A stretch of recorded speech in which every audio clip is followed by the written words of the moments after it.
નામ ઉજ્જવલ જોશી છે। મારો સન છે રવિશ જોશી। એને નાકની અંદર પ્રોબ્લેમ હતો। એને નાકમાંથી બ્લીડિંગ થતું હતું, શ્વાસ લેવામાં પણ તકલીફ પડતી હતી અને નાકનો શેપ પણ વાંકો હતો।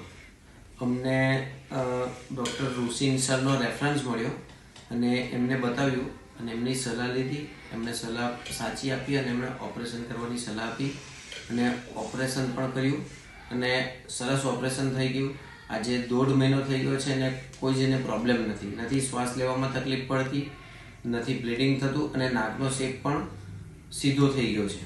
અને કોઈને પણ કરાવવાનું હોય, કંઈ પણ હોય, પ્લાસ્ટિક સર્જરી કરાવવાની હોય તો પણ હું ઋષિ સરનો રેફરન્સ આપીશ અને કહીશ કે એક વખત એમની અવશ્ય મુલાકાત લો।